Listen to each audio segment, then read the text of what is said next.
Muy bien, hermanos. Entonces ahora comenzamos con nuestra lección número 5. Si Dios lo permite, esta lección un poquito más corta porque me tomó varias horas tratar de subir ese video ahí. Pero bueno, gracias por su paciencia. Y así entonces comenzamos nuestra lección número 5. Ahora ya dejamos aquel área de Palestina, un poquito al norte de Jerusalén. Y si usted está todavía observando el mapa, lo tiene por ahí. Nosotros nos vamos un poquito más hacia el este, se mueve hacia el norte arriba, después el este hacia la izquierda del mapa y llegamos a un territorio llamado Europa Oriental, donde hay lugares bastante conocidos por nosotros en la escritura, como Macedonia, Filipos, Tesalónica. Todos esos lugares son parte de esa Europa occidental en donde ya continuaba entonces esparciéndose el Evangelio de Cristo. Y bueno, entonces esto corresponde ya al segundo viaje misionero de Pablo. Y estamos, recuerden, en el capítulo 15 del libro de Hechos y vamos a retomar desde el versículo 36 en adelante. Y bueno, así comienza nuestra lección. Dice, segundo viaje misionero de Pablo, desde el capítulo 15, 36 hasta el 18, 22. Pablo y Bernabé se separan. Del 36 al 41 podemos leer esto, y aquí hay algunas preguntas para que usted, bueno, después de haber leído esos versículos y analizarlos un poquito, pueda poner ahí usted una respuesta. Si ya lo hicieron, bueno, puede revisarlo con lo que le voy a decir ahora, y si no, pues puede tomar nota y después corroborar ahí con la escritura, ¿no? Que eso es más o menos, esa es la esencia de lo que están preguntando ahí. Son tres preguntas o cuatro.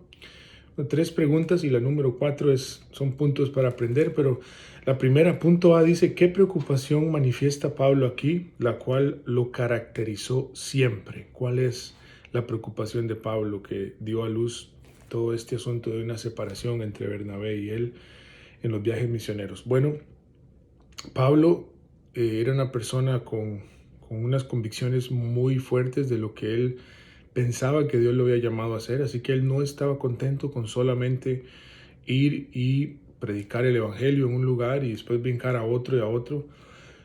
Tampoco estaba solamente contento con predicar el evangelio y dejar iglesias establecidas, como lo vimos en la lección pasada, sino que Pablo también quería tener un contacto, una relación con estas iglesias, velar por el bienestar de estas iglesias, ¿verdad? Entonces quería regresar a verlas, regresar a confirmarlas, y eso fue lo que él hizo, ¿verdad? Con todas las iglesias que él plantó, todas las obras que él pudo levantar, fue regresar a ellas. Bueno, esa fue una de las razones, una de las preocupaciones de Pablo, que él quería mantener ese contacto y ese apoyo por el bienestar de todas ellas. B, ¿qué disputa hubo entre Pablo y Bernabé? Bueno, Bernabé quería llevar, obviamente, a su sobrino Juan Marcos y a una nueva gira, después de que, se acuerdan en la lección pasada, cuando estaban en otro lugar, Juan Marcos se devuelve a Jerusalén, y vimos algunas de las razones por las cuales fue posible que Juan Marcos desistiera de ese viaje. Entonces Pablo dijo que él no quería llevarlo, que él no quería llevarlo.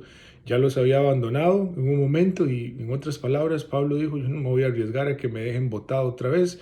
Ya él probó su carácter y eso, y yo no lo quiero más en mi equipo de trabajo. Prácticamente Pablo se toma una postura así. Y nos nace entonces otra pregunta. Pregunta C ahí es: ¿quién tiene la razón? Pablo preocupado por las iglesias, por darles un seguimiento. Bernabé queriendo traer otra vez a su sobrino. Bernabé siendo un consolador, porque eso es lo que su nombre significa, una persona, un pacificador, pues dándole una oportunidad más a su sobrino. Quiere volverlo a meter en el equipo, Pablo dice no más. Y la pregunta que nace ahí entonces es: bueno, de esta división, ¿quién tiene la razón? Bueno, la respuesta es los dos. Los dos tenían la razón. Para algunos Pablo fue muy duro, muy crítico, sin misericordia. Después de que Dios tuvo tanta misericordia con él, pastor, ¿cómo puede ser que Pablo ahora actúe así con Juan Marcos? Para otros, Bernabé está siendo demasiado débil o está actuando correctamente. Y la verdad, hermanos, es que los dos tenían razón, porque detrás de esto estaba Dios obrando y porque al final de cuentas cada uno de ellos tenía una perspectiva diferente de las cosas. Pero podemos ver, pregunta número 4, ¿qué podemos aprender de ellos? Podemos ver que Dios estaba haciendo algo a través de esta supuesta división. Y bueno, ¿de qué podemos aprender de Pablo primeramente? Bueno, la obra no debe tomarse con liviandad. Primera palabra de relleno, liviandad. Y todo servicio requiere de diligencia. Eso es sí o sí, hermanos. En eso estamos de acuerdo con Pablo. Nada en la obra del Señor se debe tomar a la ligera, a la liviana y sin el compromiso requerido. Número 2, el abandono de un cargo sin razones valederas produce desconfianza, es la palabra que va ahí, sobre la propia persona.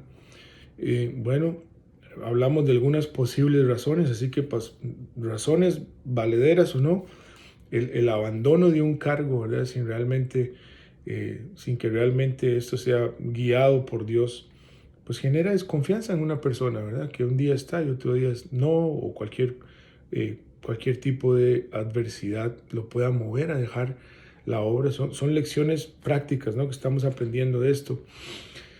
Y bueno, de Bernabé, ¿qué podemos aprender? Número 3, siempre Dios está dispuesto a perdonar y a dar nuevas oportunidades. ¿A cuántos Dios les ha dado nuevas oportunidades? ¿Cierto? Constantemente, donde debemos de reivindicarnos. O sea, nos da Dios una nueva oportunidad, una vez más, hermanos, no para volver a hacer lo mismo, no para volver, en el caso de Juan Marcos, a irse cuando le da la gana, por los motivos que quiera, sino para reivindicarse, para corregir si es que hubo un error y continuar. Pero oportunidades Dios nos da siempre. ¿Qué podemos aprender de los dos? Número 4. Nunca debemos permitir que nuestras diferencias, palabra de relleno, personales, entre consiervos, entre gente que sirve al Señor, se transformen en un obstáculo para el desarrollo de la obra en general. Nunca, hermanos. Y esto es una gran enseñanza para nosotros también, porque sabe una cosa, diferencias siempre vamos a tener. Diferencias siempre van a haber en el rebaño del Señor, siempre vamos a tener diferencias, pero con madurez, con amor, con sabiduría del cielo, nosotros podemos entender que detrás, aún a veces, de las diferencias hay un propósito divino, pero nunca, nunca permitir que esto sea un obstáculo, ni para que la obra avance, ni para que nosotros personalmente avancemos en nuestro caminar con el Señor, en nuestro ministerio. Hay que caminar, hay que pedirle a Dios dirección y luz para poder ver qué es la voluntad de Dios. ¿Cuál fue el resultado, punto E, de este conflicto? Bueno, mire qué lindo, hermano, en vez de un equipo misionero, hubieron dos. Antes era Pablo Bernabé, y Bernabé quería traer a Juan Marcos, y por motivo de esto, entonces Pablo viene y llama a Silas y se lo lleva y hace un equipo misionero nuevo, y Bernabé se lleva a Juan Marcos y hacen otro equipo misionero. No estaban peleando por ministerios ni nada, era tanta la mies y los obreros tan pocos, que esta era la voluntad de Dios, dos equipos misioneros. Número 2, el desacuerdo no produjo división dentro de la iglesia. La gente de las iglesias alrededor de ellos sabían de la división, conocían bien de lo que estaban, con lo que estaban lidiando. Sin embargo, la iglesia entendió y no provocó ningún tipo de división. Nadie dijo yo me voy con Pablo y yo me voy con Bernabé. Ellos entendieron que la voluntad de Dios era así y continuaron. De hecho, más adelante nos vamos a dar cuenta de que Pablo y Bernabé vuelven a juntarse, el mismo Juan Marcos está con ellos. La obra del Señor es así, cuando hay propósitos es muy bonito. B. Pablo entonces escoge a Timoteo. Pablo pasó por Tarso. Pues ya estamos ahora, hermanos, en el capítulo 16, ya brincamos porque estábamos en la última parte del 15. En el versículo entonces 1 del capítulo 16 hasta el 5 miramos cómo Pablo escoge a Timoteo. Pablo pasa por Tarso, por Derbe, llega a Listra, y entonces ahí se une un nuevo integrante al equipo, se llama Timoteo, la palabra o el nombre que va ahí. Pregunta, ¿no es contradictorio que Pablo haya circuncidado a Timoteo? Porque recuerdan por qué hubo un concilio, por qué fueron ellos llevados al concilio, cuál era el argumento de la gente en Jerusalén y ellos que habían llegado de predicarle a los gentiles. ¿No había sido exactamente eso? Que no debían de seguir la ley, que Dios había llegado a los gentiles también. Bueno, la pregunta es, ¿no es contradictorio esto? Bueno, no, de alguna forma no, porque la madre de Timoteo era judía, pero su padre era un hombre gentil, era un hombre gentil. Y entonces, esto había evidencia de que él no había sido circuncidado todavía. Y ser judío y no estar circuncidado iba a limitar a Timoteo en su ministerio, lo iba a limitar para lo que Dios lo quería llamar. Especialmente le iba a impedir la entrada libremente a las sinagogas. Entonces Pablo, ¿verdad? Como tenía una visión grande y veía un potencial enorme en Timoteo, dice, bueno, no lo estamos circuncidando porque si no, no es salvo, que era el pleito de aquellos, ¿no? No lo estamos circuncidando porque si no, no es salvo. O sea, no estamos siguiendo otra vez la ley, no estamos siguiendo algunos rituales antiguos, porque ahora es gracia, ahora es Dios, ahora es el sacrificio de Cristo. Pero lo estamos haciendo por un asunto de inteligencia, por un asunto de ser proactivos con el plan que tenemos para avanzar el Evangelio. Y si me van a dejar a Timoteo afuera de la sinagoga cuando yo lo necesito conmigo para que me ayude a predicar y a guiar al resto de los nuevos creyentes, mejor lo circuncidamos, porque la gente sabía que su papá era gentil, era griego. C. El llamado a Macedonia, versículos 6 al 10. Una vez terminado de recorrer las iglesias fundadas en el primer viaje, Pablo, es posible que pretendiera llegar a Éfeso, la gran metrópolis. Hacía ya que la gran metrópolis de Asia, ya que su plan siempre era evangelizar primero las grandes ciudades.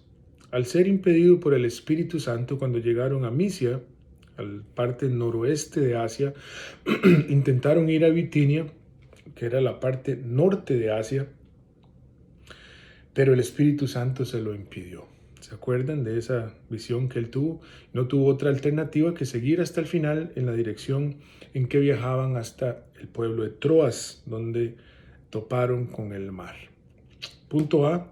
2 hechos sobresalientes sucedieron allí. Pablo recibe dirección divina a través de una visión, palabra de relleno. Número 2, Lucas se une, palabra de relleno, al equipo. Ahí encontramos a Lucas uniéndose al equipo. B, lecciones prácticas. Número 1, Dios tiene diferentes maneras de guiarnos. Hay que estar atentos a la voz de Dios nada más. Número 2, cuando obedecemos, palabra de relleno, la restricción, la apertura llegará a su debido tiempo. Versículos 8 y 9. 3. Aunque podamos ser probados, Dios siempre hará conocer claramente su voluntad, palabra de relleno, a los que le obedecen. Versículo 10. Así que hermanos, punto D, Pablo en Filipos, del versículo 11, entonces ahora, del versículo 11 al versículo 40, punto A, descripción del viaje hasta Filipos. Dice así, desde Troas navegaron 210 kilómetros en barco hasta Neápolis, nueva ciudad, puerto marítimo de Macedonia sobre el mar Egeo. Un viaje de 2 días, hicieron un alto en la isla de Samotracia. Ahora, de Neápolis caminaron unos 15 kilómetros atravesando montañas hasta llegar a una planicie donde estaba Filipos, que era en aquel momento una colonia romana. Punto B, conversión de Lidia. Ocurrió fuera de la puerta de la ciudad, junto al río. Es posible que la mayor parte de estas mujeres fueran prosélitas, pues no se mencionan hombres. No habían sinagogas. Lidia era una empresaria, una vendedora de telas de color púrpura, muy costosas estas telas. El Espíritu Santo obró de manera especial abriendo su corazón al mensaje de Pablo. Ella abrió su casa para hospedar al equipo misionero. Punto C. La expulsión de un demonio. Pregunta: ¿por qué se molestó Pablo del testimonio de una muchacha divina que lo que estaba diciendo pareciera ser una verdad? O más bien era una verdad lo que esta muchacha estaba diciendo. Bueno, la respuesta ahí es porque nunca es aceptable que el testimonio proceda de una fuente diabólica, aunque sea verdad. Con autoridad entonces Pablo enfrentó y venció esta primera dificultad en Filipo. Aunque estaba diciendo cosas ciertas, la fuente era una fuente diabólica. Esta muchacha estaba siendo usada por el enemigo y por lo tanto Pablo no recibió esa afirmación de parte de ella. D. La experiencia de Pablo y Silas en la cárcel. A diferencia de la mayoría de las persecuciones registradas en Hechos, esta no fue por judíos ni por motivos religiosos, sino por gentiles y por motivos financieros. Estos apelaron a su prejuicio, palabra de relleno ahí, racial. Decían: estos, siendo judíos, pues somos ciudadanos romanos. Dos cosas lo acusaron ahí a Pablo y a Silas. A Pablo y a Silas de dos cosas. Número uno, de alborotar, palabra de relleno, la ciudad, considerado un grave delito por atentar contra la famosa Pax Romana, la verdad, que había sido estipulada por el Imperio Romano en ese momento. Y número dos,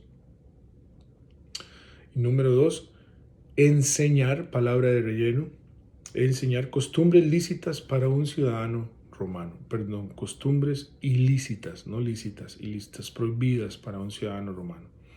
Por ser considerados prisioneros políticos muy peligrosos, fueron azotados duramente y colocados en una prisión de seguridad. Lecciones prácticas de esta experiencia en la cárcel. Bueno, número uno, ninguna situación, por difícil que sea, debe de robarnos, palabra de relleno, el gozo del Señor. Número dos, la luz y el poder libertador del Evangelio siempre triunfará, palabra de relleno, frente a las tinieblas y sus obras de opresión.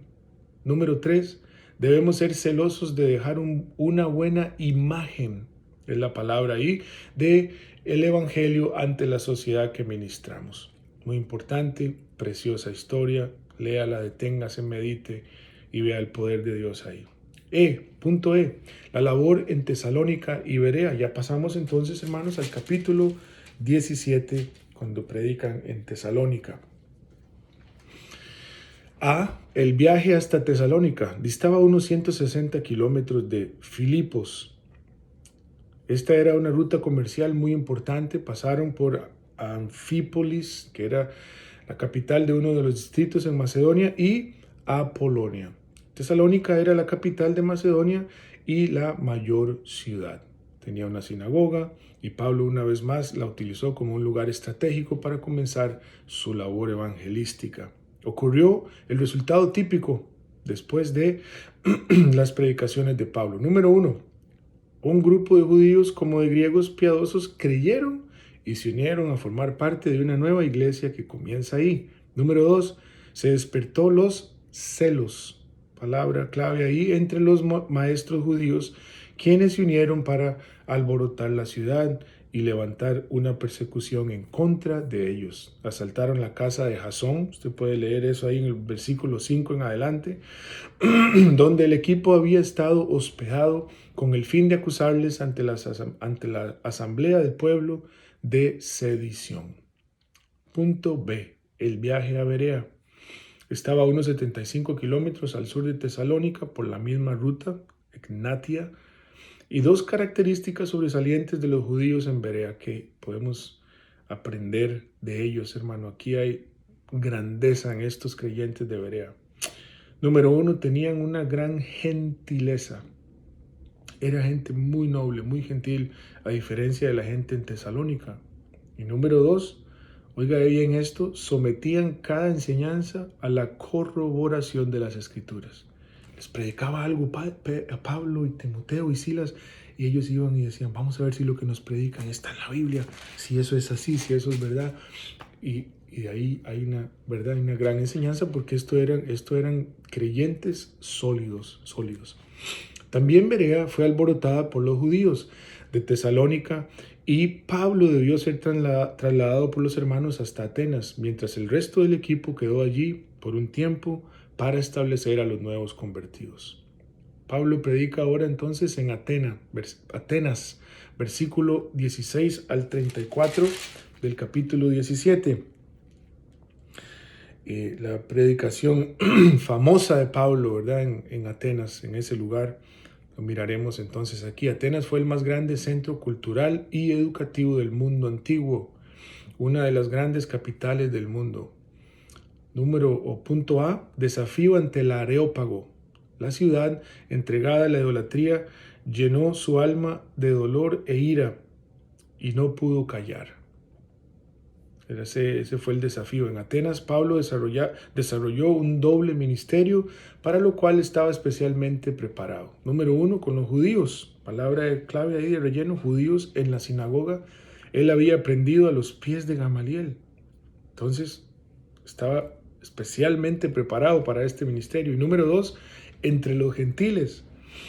Palabra de relleno: gentiles, en la plaza, la ágora o agora, donde discutía con los filósofos que allí se reunían. Y es posible que Pablo había sido educado en la gran universidad de Tarso, sobrepasada solamente por la de Atenas y la de Alejandría. O sea que Pablo, según se cree, estudió en la tercer mejor universidad del momento,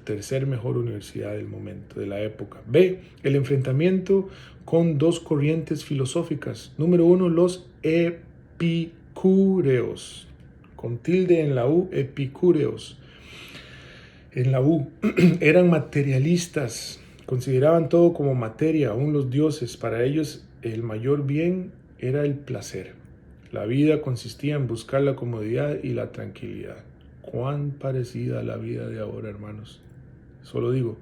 2, los estoicos eran panteístas y fatalistas. Todo estaba determinado por los dioses, y lo mejor que uno podía hacer era someterse a lo que la vida le trae sin quejarse. Hacían hincapié en la autosuficiencia individual. A modo de burla llamaron a Pablo parabrero. ¿Qué querrá decir este gorrión? Es más o menos lo que decían ellos. El Areópago era un grupo de filósofos líderes que se reunieron para que Pablo explicara más claramente lo que él decía. Punto C, lecciones prácticas al evangelizar personas con otras creencias. De esta lección de Pablo en Atenas podemos aprender entonces lecciones prácticas nosotros el día de hoy, para poder evangelizar personas con otras creencias. Todos conocemos personas con otras creencias, ¿cierto? Bueno, número 1, debemos buscar ser gentiles y, palabra de relleno, respetuosos. No importa que tengan diferencias en sus creencias, inclusive no importa que sean completamente paganos, comencemos por el respeto.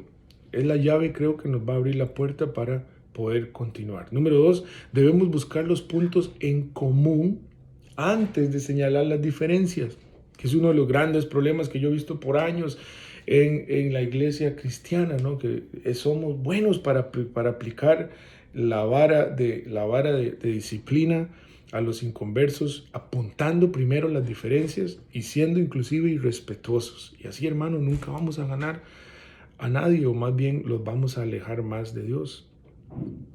3, debemos de utilizar un lenguaje conocido para ellos, conocido. Hermano, aunque tengamos conocimiento bíblico, teológico, que es lo que estamos adquiriendo, aunque sepamos y indaguemos un poco más profundo en la palabra y el conocimiento, la gente no conoce y no entiende mucho de la terminología teológica que existe. Entonces, usemos palabras normales, hablemos al nivel de ellos, bajémonos al nivel de ellos si es el caso, para poder compartir con claridad el mensaje del Evangelio. Y número 4, debemos presentarles con claridad la palabra de relleno, la necesidad que todos tenemos de arrepentirnos y poner fe en la obra redentora de Cristo. Entonces, mire qué lindo esto, hermano, estas lecciones, porque aunque debemos de proceder con respeto, primero encontrar las cosas en común antes que las diferencias, ¿cierto? Usar un lenguaje conocido para ellos. De ninguna forma debemos de dejar a un lado la claridad del mensaje que nosotros llevamos. Entonces, con amor y respeto, tenemos que el Evangelio realmente, el mensaje del Evangelio es el llevar a la gente al entendimiento de su necesidad de arrepentirse, de que nuestra condición desde que nacemos es una condición completamente mala, pecadora, y esto nos aleja de Dios, nos aparta de Él. Estamos, dice la Biblia, destituidos de la gloria de Dios por cuanto todos hemos pecado. Entonces existe una necesidad de un Salvador y Él es Cristo Jesús, y eso hay que hablarlo con claridad. Punto G, la fundación de la iglesia de Corinto. Entonces ya pasamos al capítulo 18 y esta historia está desde el versículo 1 hasta el 17, en donde el ministerio en Corinto se nos presenta. Punto A, particularmente dice de la ciudad de Corinto, particularidades, de la ciudad de Corinto. Atenas era el centro de la cultura, mientras que Corinto era el centro del comercio, palabra de relleno. Y era por una razón sencilla, era por la ubicación que tenía Corinto. Por las calles de Corinto transitaban marineros y viajeros de todas partes del Mediterráneo. Desde allí el evangelio podía extenderse a todo el mundo conocido en ese tiempo. Es posible que esa fuese la mayor razón por la que Pablo permaneció allí 1 año y medio. Corinto tenía la mala reputación por su baja moral, palabra de relleno. Tremendo ahí, la vida en Corinto era terrible. Hacerse Corinto era un dicho popular, ¿no? Y significaba corromperse moralmente.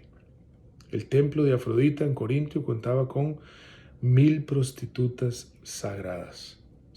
Así de mal entonces era ese pueblo. B, 2 hechos importantes que resaltan de ahí. Bueno, número 1, el encuentro con Aquila y Priscila.